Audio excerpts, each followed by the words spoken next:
रामचरितमानस पर एक बार फिर से सियासी संग्राम छिड़ गया है और इस बार सियासी संग्राम है वो समाजवादी पार्टी नेता स्वामी प्रसाद मौर्य के उस बयान से शुरू हुआ जिसमें उन्होंने रामचरितमानस की कुछ चौपाइयों पर सवाल खड़े कर दिए। उस पर प्रतिबंध लगाने की मांग भी कर दी गई है और स्वामी प्रसाद मौर्य के बयान के बाद नाराज संत समाज ने रामचरितमानस के खिलाफ बयानबाजी को चर्च प्रायोजित टूल किट का हिस्सा तक करार डाला है।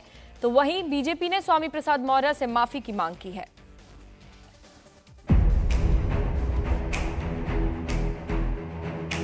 ऐसे अपमानजनक शब्दों को प्रतिबंधित कर देना चाहिए जिससे कि आज जो लोगों की भावनाएं आहत हो रही हैं वो आहत ना हो। और हम समझते हैं सरकार की संवेदनशीलता इसी में होगी कि इस पे प्रभावी कार्रवाई करें। 16वीं सदी में लिखी गई रामचरितमानस अब फिर राजनीति के अखाड़े में है। ये जनाब फूल की खेती करके 1 एकड़ में 1 साल के 30 लाख तक कमा रहे हैं। आपको भी ये करना है तो फ्रीडम ऐप को अब भी डाउनलोड कीजिए। कुछ हफ्ते पहले बिहार के शिक्षा मंत्री के रामचरितमानस पर दिए बयान से बवाल शुरू हुआ था। अब इसी लीग में समाजवादी पार्टी के नेता स्वामी प्रसाद मौर्य शामिल हो गए हैं। बाबा तुलसीदास जी की रामायण में कई ऐसे मौके आए हैं जहां पर वर्ग जाति विशेष के लोगों को अपमानित किया गया है, ऐसे शब्दों का प्रयोग किया गया है जिससे बड़े पैमाने पर उनकी भावनाएं आहत होती हैं। कहीं जात से शब्दों का प्रयोग किया गया है। आखिर बाबा तुलसीदास जी को ये किसने अधिकार दिया? जब तुलसीदास जी ने रामायण लिखी तो उस समय फार्मूला था नारी शूद्रो न धीयताम। स्त्रियों और शूद्रों को पढ़ने लिखने का अधिकार नहीं दिया गया। स्त्रियों को पढ़ने लिखने का अधिकार अंग्रेजी हुकूमत में मिला, शूद्रों को ही पढ़ने लिखने का अधिकार अंग्रेजी हुकूमत में मिला। तो उस समय तो इनको पढ़ने लिखने का अधिकार था ही नहीं, तो शिक्षा देने की बात कहां से आ गई? ऐसे अपमानजनक शब्दों को प्रतिबंधित कर देना चाहिए जिससे कि आज जो लोगों की भावनाएं आहत हो रही हैं वो आहत ना हो। और हम समझते हैं सरकार की संवेदनशीलता इसी में होगी कि इस पे प्रभावी कार्रवाई करें। दुनिया में सबसे ज्यादा पढ़ी जाने वाली धार्मिक पुस्तक रामचरितमानस पर स्वामी प्रसाद मौर्य की नजरें टेढ़ी हो गई हैं। मौर्य का आरोप है कि रामचरितमानस की जिन चौपाइयों से लोग मर्यादा की प्रेरणा लेते हैं उन्हीं चौपाइयों के कुछ अंश बैन कर देने चाहिए। मौर्य और बिहार के शिक्षा मंत्री के बयान को साथ साथ देखेंगे तो आपको समझ आ जाएगा कि कैसे 400 साल पुराने ग्रंथ को राजनीति का मोहरा बनाया जा रहा है। आज से करीब 7 साल पहले 15वीं 16वीं सदी में रामचरितमानस लिखा गया। तुलसीदास जी ने लिखा रामचरितमानस। उसके उत्तरकांड में कितनी बात कही गई? पूजिए विप्रशील गुण होना, पूजिए न शूद्र गुण ज्ञान परवीना। अगर ये विचारधारा चलेगा तो भारत को ताकतवर बनाने का सपना पूरा नहीं हो सकता है। पूजिए विप्रशील गुण हीना, अब पूजिए न शूद्र गुण ज्ञान परवीना।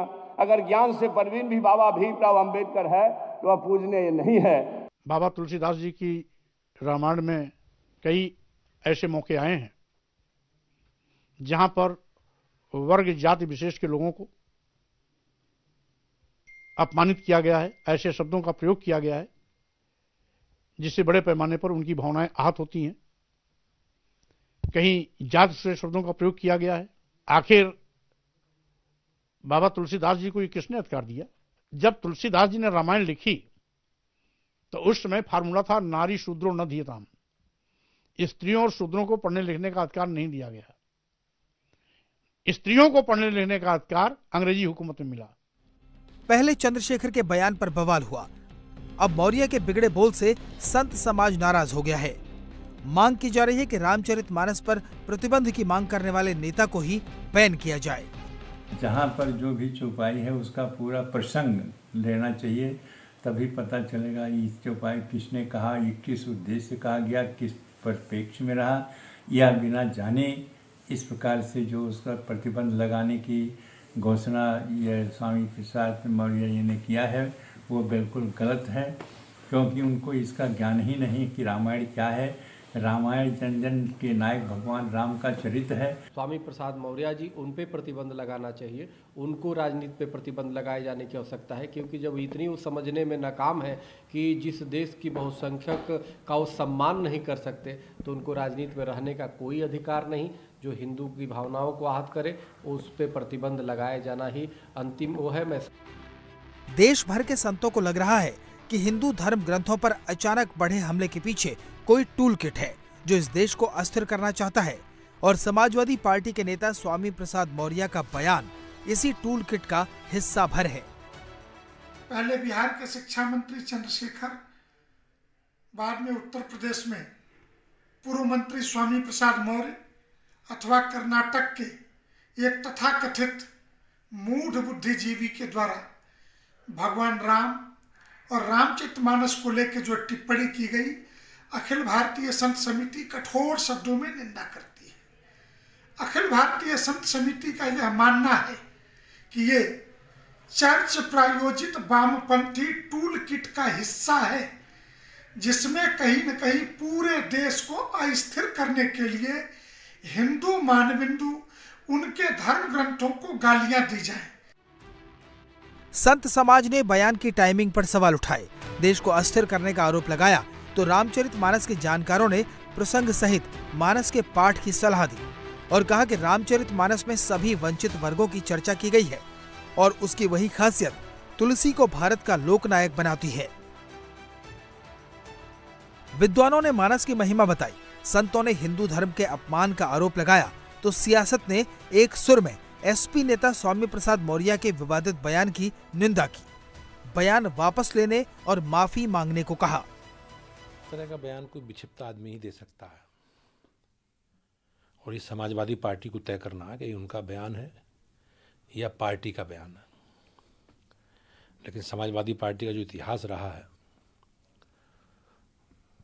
उस इतिहास में हमेशा उन्होंने हमारे धार्मिक उत्सवों पर, धार्मिक पर्वों पर प्रतिबंध लगाने का काम किया है।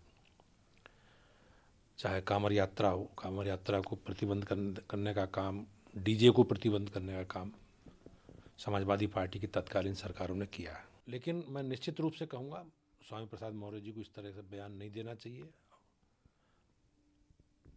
और उन्हें इस बयान के लिए माफ़ी मांगनी चाहिए। देखिए, रामचरितमानस की एक एक चौपाई 500 वर्षों के बाद भी सार्थक है, और आज भी समाज के हर वर्ग, हर व्यक्ति आज भी तुलसीदास जी की चौपाई को आज महसूस करता है कि आज हमारे बीच में कहीं ना कहीं ये सब घटनाएं घटित हो रही हैं।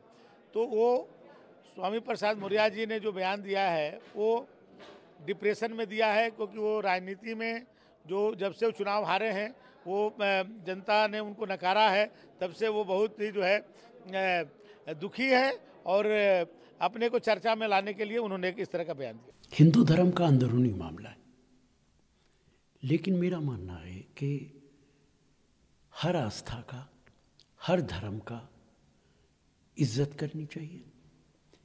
किसी भी आस्था और धर्म के लोगों के जज्बात और सेंटिमेंट्स के साथ खिलवाड़ नहीं की जा सकती है। जो भी धार्मिक किताबें हैं, उनकी इज्जत सबको करनी चाहिए। या समाजवादी नाम तो इनका ऐसा है जैसे कि समाज से जुड़े हुए हैं, लेकिन इनका चाल चरित्र और चेहरा रामद्रोही है हमेशा से। एक ने निहत्थे राम भक्तों को मरवा करके, संतों की पावन परंपरा को रोक करके, उनको ऊपर प्रहार करके और अपने आप को गौरवान्वित महसूस किया, तो वहीं दूसरी तरफ चारों घोटाले करके और रामरथ को रुकवा करके उन्होंने रामद्रोह और हिंदू द्रोह की सारी पराकाष्ठाएं लांघ दी।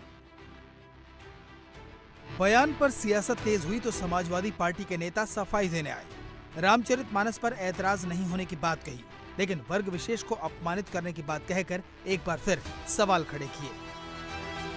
देखिए, रामचरितमानस ये जनाब फूल की खेती करके 1 एकड़ में 1 साल के 30 लाख तक कमा रहे हैं। आपको भी ये करना है तो फ्रीडम ऐप को अब भी डाउनलोड कीजिए। को लेके मुझे कोई एतराज नहीं है, लेकिन रामचरितमानस के कुछ अंश जिसमें जातियों को इंगित करते हुए वर्ग विशेष को इंगित करते हुए, वर्ण विशेष को इंगित करते हुए कटाक्ष किया गया है, अपमानजनक टिप्पणियां की गई हैं। उन अपमानजनक टिप्पणियों को